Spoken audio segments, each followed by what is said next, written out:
Bonjour à tous, alors la vidéo d'hier vous a plu aussi et vous m'avez mis un commentaire mais au taquet de petits articles concernant des faits divers un peu particuliers pendant le confinement. Et maintenant j'ai de quoi te faire 3 vidéos, donc ça va, j'ai un peu de marge. Donc hier je t'ai parlé, tu sais, du mec en Espagne qui promenait une poule, hein, voilà, donc ça c'était un peu un con on va dire, mais il n'y a pas que lui. En Espagne encore, il y en a un autre qui a promené une peluche. Il s'est dit c'est bon, ça passe, ils verront que dalle. Parce qu'il a cru que la police c'était des poulets et que les poules, comme c'est con, ils auraient pas compris que c'était une peluche. Mais non, il s'est fait choper, tant pis pour lui. En France aussi, il y en a quelques-uns qui se sont fait choper en train de promener des animaux un peu bizarres. Dans le Vaucluse, il y a un mec qui a promené un lapin en laisse. Et en plus, les flics lui ont gentiment dit de rentrer chez lui sans le verbaliser, mais il s'est fait recontrôler une deuxième fois et là, il a pris 135 €. Complètement normal. Dans la Loire, à Unieux, pas comment ça se dit, il y a un mec qui s'est fait verbaliser parce qu'il promenait 2 moutons. Pas un, 2. Et il comprenait pas pourquoi il avait pas le droit.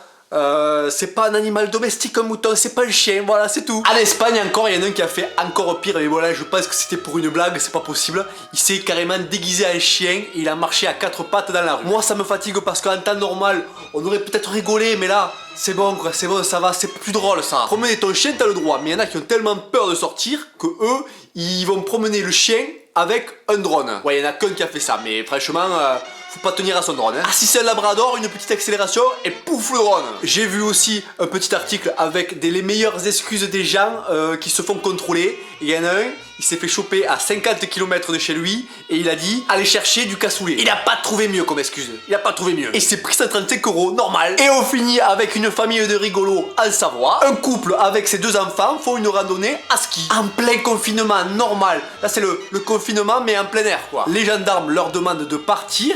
Et ils refusent. Et ils veulent pas que les gendarmes s'approchent parce qu'ils veulent pas être contaminés. C'est complètement boche comme raisonnement. Ils refusent de présenter leur carte d'identité et leur attestation. Bien sûr, ça forcément, à mon avis, ils n'en avaient pas. Et c'est le peloton de gendarmerie de haute montagne qui les rattrape et les verbalise. Ça, mais je trouve ça fou, mais comment tu peux être aussi con, mais je comprends pas. Voilà, donc je finis avec ce message qui m'a un petit peu enfadé. Donc, comme je vous l'ai dit hier, je vous le redis aujourd'hui, restez chez vous, c'est bien pour tout le monde. Et si vous avez encore des articles avec des petits rigolos qui font des trucs à la con, eh ben vous les envoyez aussi. Allez, adieu.